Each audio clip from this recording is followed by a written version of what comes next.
So here we go in 5, 4, 3, 2, 1.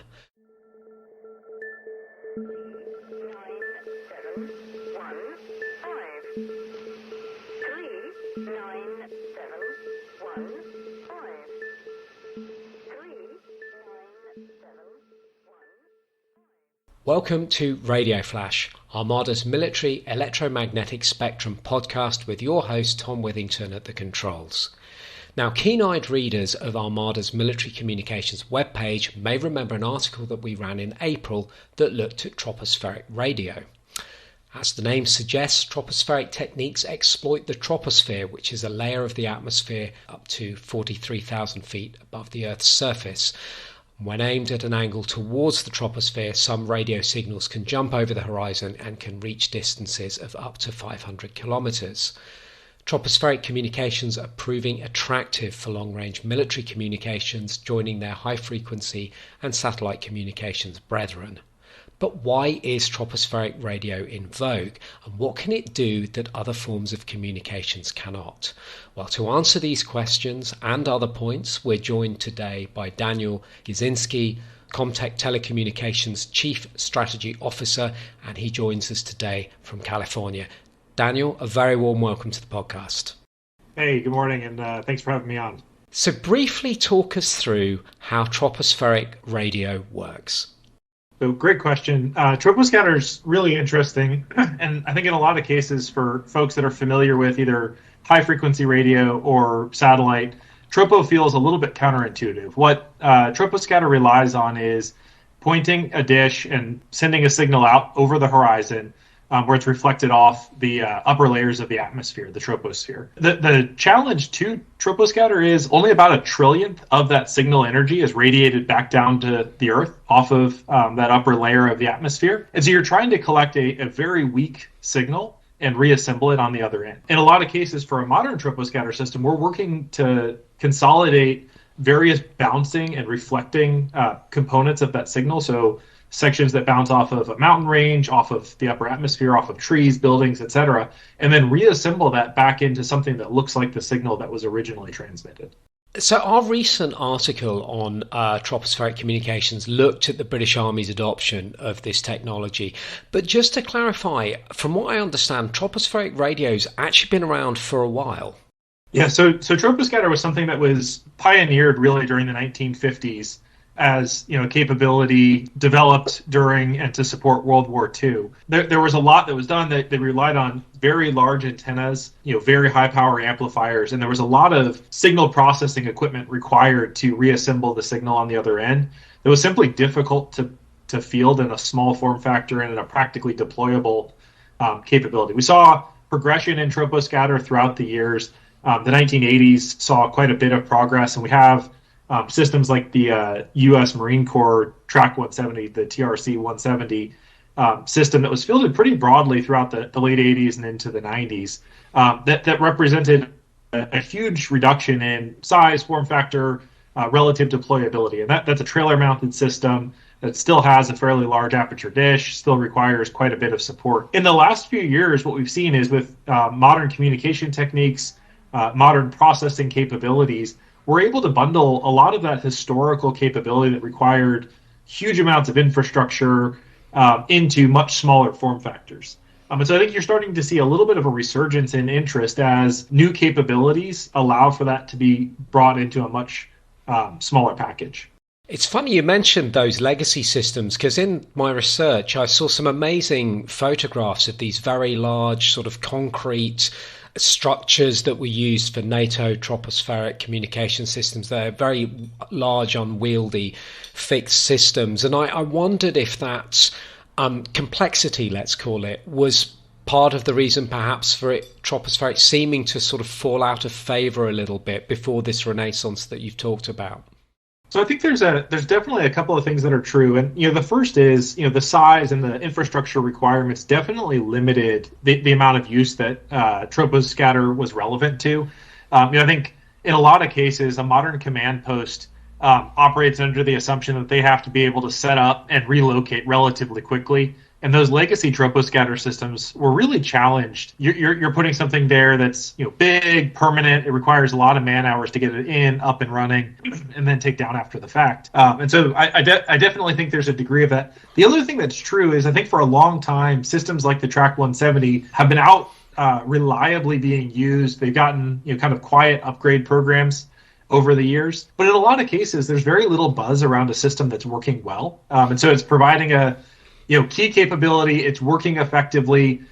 In some cases, it might provide against a peer or a near-peer adversary a competitive advantage. And so it's not necessarily something that you feel the need to go out and trumpet and bring a lot of attention to. You have a program, that program's executing well. The system's delivering on what's required.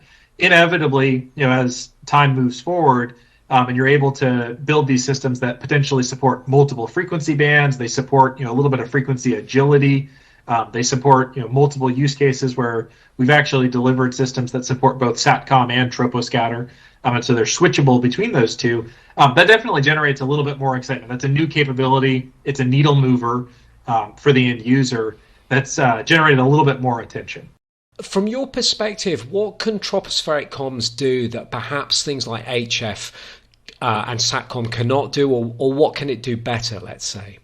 Yeah, so I view troposcatter in a lot of ways as a complement to both of those technologies, and there's a little bit of overlap, I think, on both ends. Where troposcatter excels relative to high-frequency radio really is the ability to get beyond kind of that visual horizon. And so if you've got clear space that gives you about 40 miles of range with an HF radio, in most cases, especially in a modern warfighting environment, you've got obstructions, and that could be trees, that could be buildings, that could be a mountain range.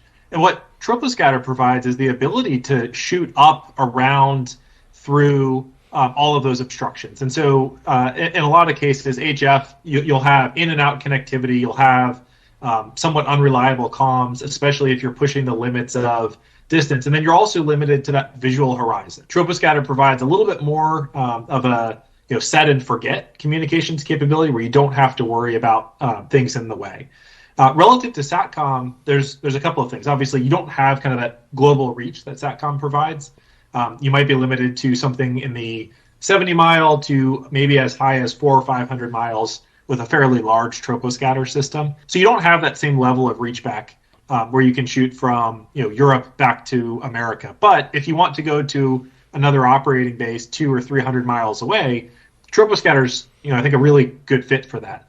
I also view it as kind of a key enabler for extending SATCOM, where an operational unit that's relying on SATCOM doesn't need to have a SATCOM terminal at every single location. They can have a single SATCOM terminal and then have lower cost, lower operating setup time troposcatter terminal that extends that SATCOM package. As an add-on to that, what are we typically looking at in terms of bandwidth and megabits per second, kilobits per second, that kind of thing with troposcatter? Is it a movable feast, or do we have some sort of ballpark figures that we can work with that? Yeah, so good question, and I think it certainly does vary quite a bit depending on the system, the link, dish size, etc. But we see regularly speeds of 70 to 80 megabits per second, even on fairly challenging links. And we've done multiple demonstrations for customers that show data rates well over 100 megabits per second. In a lot of cases, the mission data requirements that troposcatter is being asked to support are quite a bit lower than that today, based on those historical system limitations.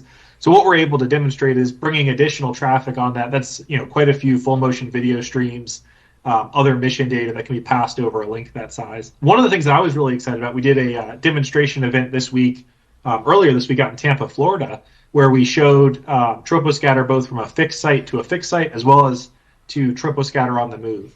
And what we were able to show is on a boat going up to 40 knots, we were still showing data rates of 50 to 60 megabits per second consistently over 3 days worth of demonstration. So even with a moving target, you're still seeing tens of megabits per second pretty consistently.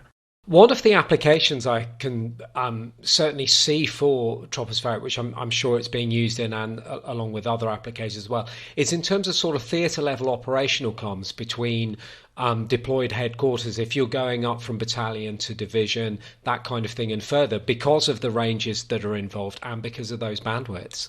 Yeah, and I think you're absolutely right there. That's absolutely one of the things that we're seeing, and it's been a core part of why we've been trying to develop these on-the-move capabilities is keeping that in sync, even when kind of those disparate groups are potentially moving relative to each other is absolutely critical, right? In a modern warfighting environment, if you're not moving, you're losing. And so we're very mindful of kind of listening to that customer demand and delivering, a troposcatter system where you think about it 20, 30 years ago as a fixed infrastructure that took time to set up. We've evolved into, hey, now you're able to get a link up and running in 5 minutes or 8 minutes to the link never goes down, even when one or both parties is moving. Obviously, troposcatter's still got significant mileage left, and I still expect it to be in demand significantly in the future. How do you expect the technology to develop over the coming years? Yeah, so that's a really interesting thing to branch into. And definitely from my perspective, we're really excited about the adoption of these troposcatter systems, these next generation systems from US, from NATO partners, and from other coalition partners. I think it's a key part of enabling interoperability across those disparate groups. That's always been a challenge where you have these disparate stovepipe solutions that we're trying to pull together.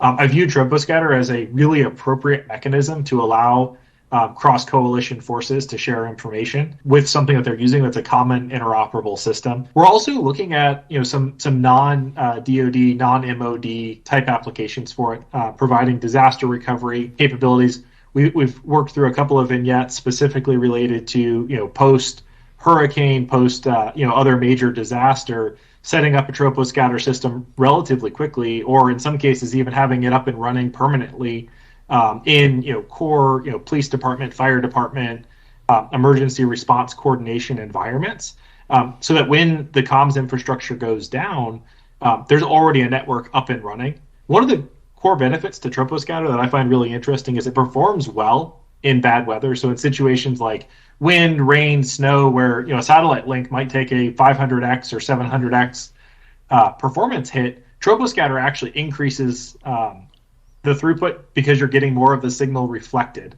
So that additional scattering provides a key benefit. And so we're really excited about that potential use case as a complement where one link goes down, the other link goes up to complement it, and you keep that end-to-end throughput at the same level. Well, Daniel, I think we've all learned a lot about this very interesting and probably quite under-discussed means of communication, and certainly look forward to hearing more about some of those developments you've just been talking about in the future. So thank you very much for joining us today. Thanks for having me on. You can find out more about Comtech's tropospheric communications expertise at their website, which is comtech.com. And don't forget, there's more military electromagnetic news and analysis at armadainternational.com. That's all we've got time for. Thanks very much for listening.